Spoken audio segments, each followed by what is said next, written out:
Welcome to the Overland Sea podcast. Today we are talking about the Villa, was it FA Cup round four replay against Villa. Andrew, I'm still processing this game. This was a great performance. I'm still smiling from it, to be honest. I thought it was awesome. Great goals as well. Tell me your thoughts on the game and the performance. I mean, we didn't expect that, I don't think. Did we? Definitely not after the games before it, but I don't know how to feel about it. I think it's a bizarre one where I think we've played like that most of the season, or at least at the start of the season we were playing well and we are playing like that, but we weren't scoring. I think that's the only difference between that and a lot of performances this season where it was just we didn't get punished for the early mistakes that we made and we scored when we actually had chances. It's Yeah. such a weird game of like, I just think everything about that would have been so different if the couple early mistakes by Badashiel, Caicedo were punished. All of a sudden, it ends up looking like a game that we against Liverpool or Wolves or the ones that we've lost recently. And you kind of go, it's the same. But I think we were better in that game than we have been against than we were against Liverpool and Wolves. But it's just so bizarre that game. Like Jackson misses that 9 times out of 10 at least. Mate, I'd say that Conor Gallagher's had 15 of those chances this season, and all of them have gone at the goalkeeper, into a defender, or wide. And you go like, it's so infuriating to watch it and go like, this could have been us all season. We could have just been absolute trouncing teams if we just did this. And for some reason, all of a sudden, like it's the same as against Luton, where it's like all of a sudden we decide that today, every time we kick the ball, it's going top bins, or it's like, but for some reason, it's everyone is either complete tripe or everyone's got their shooting boots on, and I don't get it. I don't understand. here's one for you. I do agree with a lot of that, a lot of things that you just said. Because I mean, every single pundit I think wrote us off in the build up to that game after the Liverpool defeat and the Wolves defeat. Every single pundit that I saw on social media or from radio presenters to Sky to everybody, just everyone wrote us off and was like, it's got to be a Villa win. Um, I agree. I was so worried in the first few minutes. I was like, Jesus Christ, like we just didn't look good at the back again. And there was a bit of pressure from, mistakes that we made. And I genuinely thought, shit, this could be a long game again. Um, do you think Villa actually turned up? But because a part of me, if I'm brutally honest, there's a part of me, don't take anything away from how we played, and you are right. We've played like that before. We just were able to finish. I don't think Jackson knew that much about his goal. I swear it hit him in the face, like predominantly like here. Um, you're right about Gallagher. I do think it was a lovely layoff by Nani, though. I think the layoff was so nice. It didn't bobble. The weight of the pass was perfect. And then Enzo's free kick was sensational. Um, but do you think that that was the best Villa? Because I don't think they turned up, if I'm brutally honest. I don't think it was. I think there's every team has good games and bad games. I think their midfield really struggled, and I think they have a lot of similarities in the way that they actually quite like playing to Liverpool, where they like long balls out wide, winning the ball and counter attacking quickly at times. Um, and they just couldn't find Watkins at all. And again, it was whenever we caused our own problems rather than them really causing us problems. But they did look dangerous at times. There was a fair few chances in the first half for them. I don't think they're out of it. I just think their midfield really struggled to get in the game. And I think that's partially just the pressure that we're putting on their defenders. And also, they just didn't really have the ball. No, they didn't. I mean, I've actually got a comment here from Roy Keane, who was one of the pundits for um the game, and he said Caicedo and Enzo dominated the midfield against Villa. They were outstanding. I mean, you have to play well to get a comment like that from Roy Keane at the end of the day. Mm, I do actually think they had a great game. yeah, Excuse I me. think I think Enzo noticeably put more of a foot in than I've seen for him from him for a while. Yeah, And yeah. I think for us to win games, all of our midfielders do have to be at it and challenge, like winning challenges, running all over the place to get the ball, but also in a sort of semi-organized way. And I think usually it's if Enzo plays well, that's the difference maker, because I think Connor plays well every week. You know what you're getting out of Caicedo, and it's kind of been consistent, and it's not the level that we wanted it to be, but you know what you're getting out of him. Whereas Enzo's the one that sometimes is amazing, and sometimes it does seem like the game passes him by a little bit. I do agree with that. I do agree with that. He has had moments. I've said it before. I think he's great. I'm still really excited about us signing him. Um, I thought he was great in his first 6 months when he joined in the January transfer window last season.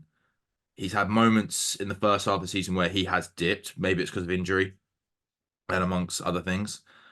But I thought he started the season strong. He then dipped, and I think he's now coming back to the Enzo that we signed. I mean, I've got some stats here for you on him. I mean, he played 90 minutes, and to be fair, he ran around, which let's face it, we've said when he runs around, he can only normally do about 65 max. He's got the one goal, which was a great goal. We've been waiting for more goals from him. Didn't expect it from a free kick, to be fair. I didn't think it was going to be him that took it, but I'll take it. 91% pass accuracy, 100% accurate long balls, and 4 recoveries. I mean, I don't think they're bad stats. He got man of the match. I don't think that was I don't think that was an unfair award. I do think he played really well in that game. And what I think I noticed more was him and Caicedo were, I think their positioning together was a lot better. You know, they were closer together and worked in tandem a bit more. You know, you always see it on Match Today. Danny Murphy's a stickler for it, where he talks about centre midfields being too far apart and not having that sort of space to kind of cover each other and to play little balls together. I thought that they were a lot closer at times, which made that they were able to build up the play more. They did some nice 1-2s where, you know, the one who does the one starts making a little run. Even Caicedo was pushing forward, doing 1-2s with him. The link up play was so much nicer. And I think it was because they were flatter and they were able to play together a bit more rather than being spread out and one slightly further in front and then having to track back if they get in behind. I think that little adjustment has made a big difference for that game because Aston Villa do like to get in behind. So maybe that's the secret. Maybe we have to play a flat two in front of the defense. What are your I think thoughts? it helps. I do think Villa weren't particularly hard on the press, No, and they kind of let us have it, um, which is probably the main drawback. If I'm looking at sort of Villa's performance, that's probably the main thing that I think they got wrong. But is that they just didn't do it, or do you think that is partly because of how we played? Just while you're on that topic, really quickly, because I think it's an interesting one. Is that part of the they didn't turn up, or is that part of we played very well, so we moved the ball well, so therefore they weren't able to do it as other teams have? I think there is an element of we moved the ball well. I think that other teams have. So I think Wolves did it quite well where they targeted certain situations, Yeah, and I don't think Villa were really pressing or trying. It's not like they were pressing a lot, and it's not like they were obviously pressing at certain situations. They just didn't seem to be doing a lot of pressing and kind of were okay with us having the ball. And it was kind of like Watkins was further back and trying to mark Caicedo ish. And then it felt like they were quite happy for Enzo to have the ball at times. I didn't really feel like their midfield were the ones pressing, and I think that was a mistake because I think John McGinn and Kamara are pretty good pressers when they want to be. well, and Tielemans as well. He's no slouch in midfield, to be fair. Yeah, I think John McGinn and Tielemans both have been sort of criticised post the game because they just weren't winning. They weren't having duels and trying to make tackles, and they weren't winning them when they did. So I do think it's one that we got lucky with the Aston Villa that turned up a little bit, but I think also we have made it very difficult for them to get that Aston Villa to turn up. Well, to be fair though, do you know what? I'm gonna take something back that I said earlier actually, because I felt after the first game we played well and we dominated that game for 70 minutes. I said it in a different podcast. So what was that game that we dominated for like 70, 75 minutes and then Mm. dipped? It wasn't Middlesbrough. It was actually the Villa game. I then remembered it was actually the Villa game because I came away from that first one going, we really should have won that. Like we should Mm. not be having a fucking replay now. And I think the only difference is we actually scored. That I I would genuinely watching argue. those two games, I genuinely think the only difference was is the goalkeeper Martinez. He just did not do as well, and I think we were a lot more clinical with our shots in terms of like actually using the open goal and not kicking it right at the goalkeeper. Um, I actually think we played better in the first game than the second ooh, one, but we just scored in this one. what is that because we pressed more the way that we pressed and stuff? Because I don't think we needed to press as much in this game. Because I think we actually had the ball and worked the ball to our advantage more in this game. I think they're slightly different games in terms of how we played. I just think in terms of like decent chance creation, how we use the ball, I think it was better in the first game. I think in the second game, a lot of our good things came from. Well, the first goal was Enzo put a foot in midfield, and we won the ball back and played it quickly. But Gallagher's pass to Jackson was about 3 feet behind him. Yeah, I Jackson played wasn't. the bobbly ball in the box, and Madueke manages to take all the bubble out of it and give it back to Conor, and he sticks it top bins, and you go, we kind of got a bit lucky there in I terms of like that wasn't great play, but I do we agree did with it that. other something. I wasn't happy with the cross by Jackson. I mean, I thought he was direct. I thought he tried to run direct and get into the box. Everyone praised him for that, and I agree. I'm still not sure about Jackson. Like I said, he did the hard work. The cross into the box wasn't good. I mean, this is why I said Madueke did so well with the pass back to Gallagher, the Mm. weight of pass and the delivery. Because I think any other time, like that's bobbling or that's not going straight to Conor Gallagher, like that's he's going to have to reposition. Um, I don't think Madueke got enough. I don't think he got enough credit for that assist. It looks simple, but I just think under the situation, I don't think it was. Um, And then obviously I said the goal, I don't think he really knows anything about it. Like he had an opportunity like that against Wolves and he didn't bury it. Then again, I think he had more time to look at the ball and fuck it up. Um, no, I get what you mean. I get what you mean. Either way, I still think either way, if you look at both games, we deserve to go through to the next round. I don't think you can say that Villa deserved to win either one of those games. Yeah, I agree. What did you what did you think of the starting lineup? I know we've been playing around with the starting lineup a little bit just because we're like, right, something different's got to happen. You happy with it? Because we didn't have Thiago Silva in, and now people are saying, oh, maybe playing Thiago Silva isn't the one, and Sterling's now not been in it. And they put Jackson out left, and there's a few people saying maybe we shouldn't be playing Sterling and Thiago Silva anymore. Do you think that made a big difference? I don't think it did because I think a lot of the problems that we had were Bada. Who's now injured? I don't know if you've seen Is that. it? Injured again. Yeah, yeah. But on Badiashile, Fabregas has come out and he's actually said he's played with him and Dizazi, and Badiashile is one of the best defenders on the ball, best young defenders on the ball.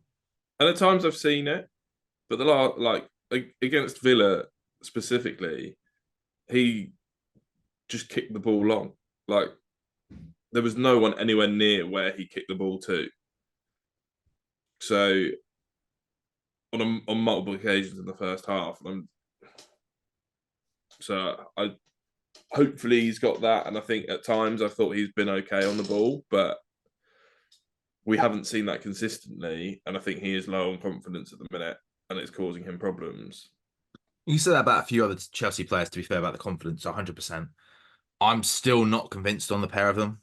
Like I was much more, I'm much more excited about Colwill developing and playing. I think he's coming back from injury soon from the sounds of it. I'm still gutted for Fofana. I was always really happy about that signing, and it's just not quite happened. You know, and yeah, I mean, at the centre backs that we've got, those two are definitely at the bottom of my list. So it's an To interesting be one. fair, I think Dizazi had a very good game against Villa. He put in a fair amount of blocks, and I think he played well.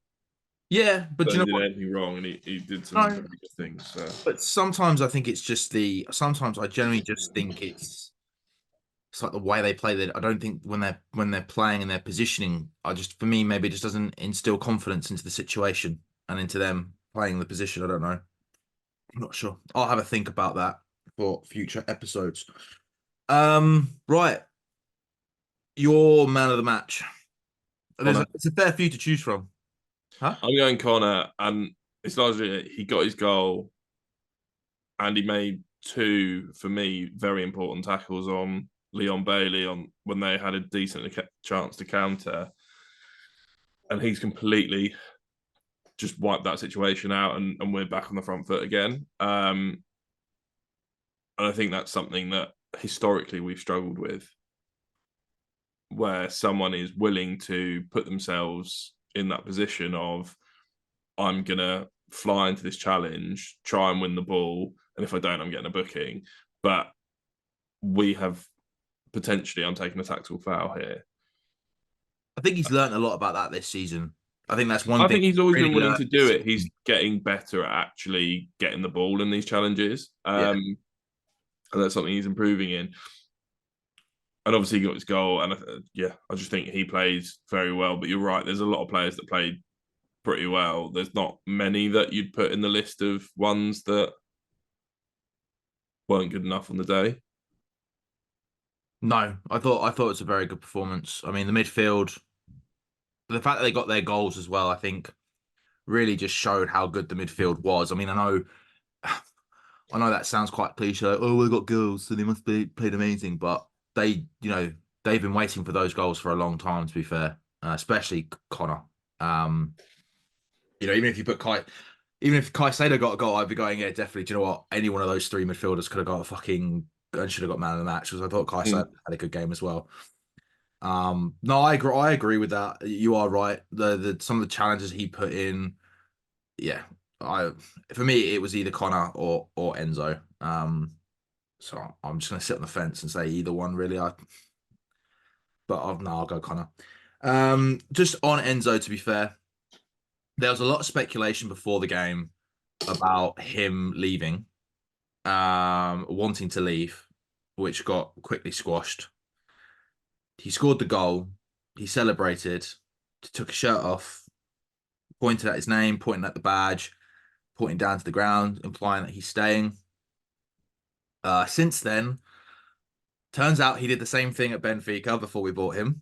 Um, and not only that, we've now apparently been rumored to be interested in Frankie de Jong of Barcelona, and we're willing to pay 100 million to sign him. And then it came out that Enzo has offered himself to Barcelona. What are your thoughts on that? There's a lot of speculation, but Yeah, a lot of it's speculation, a lot of it's nonsense in terms of there can be this and there's the offering around, and sometimes it's just he wants a better deal, sometimes it is like he wants out. I don't think if he's trying to leave to go somewhere, Barcelona is the one that makes sense why? because I think they're also struggling.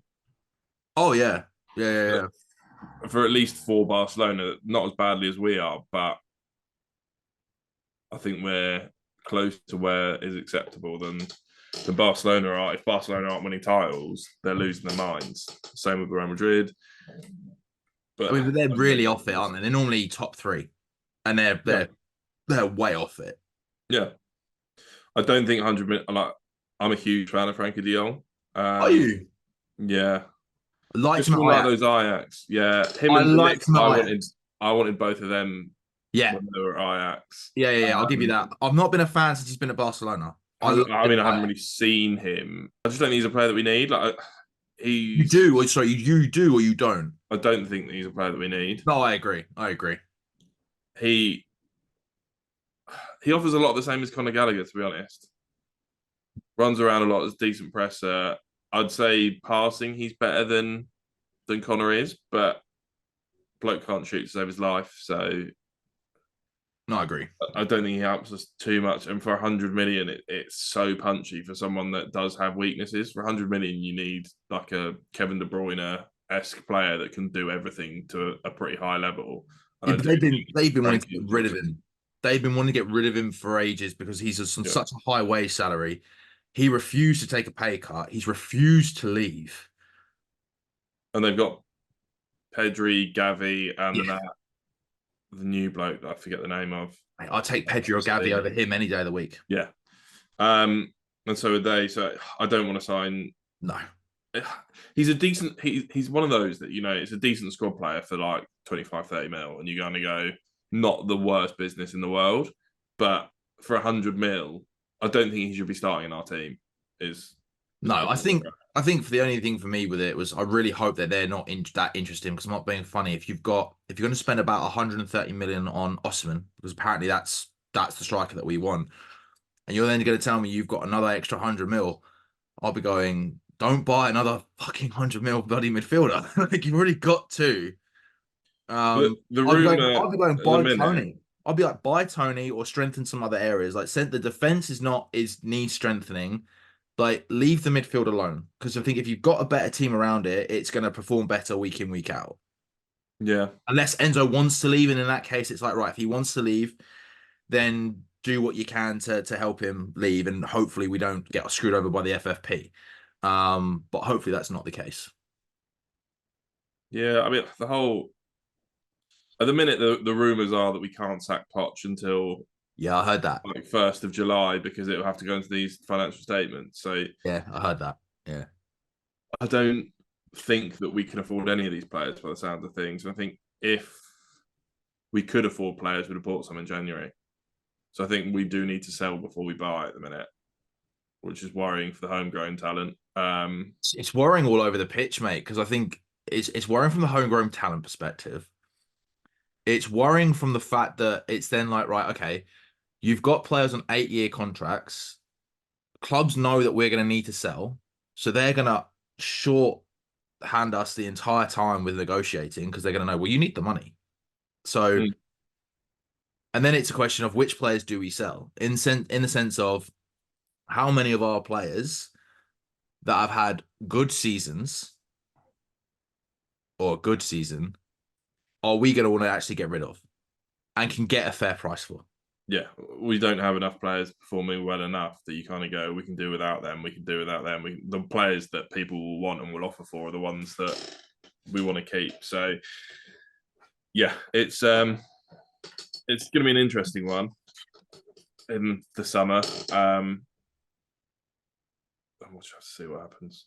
But Yeah, I think it's going to be a long summer. I think it's going to be a bit of a roller coaster, but more on that later. Any other thoughts for this episode of the Overland Sea podcast? more of the same. That's all I want. That level of performance and the shooting boots to remain on the foreseeable future. Right. Well, thank you all for watching. Please like, share, subscribe, comment, follow. Excuse me. And stay tuned for the Crystal Palace pre-game episode. Thank you.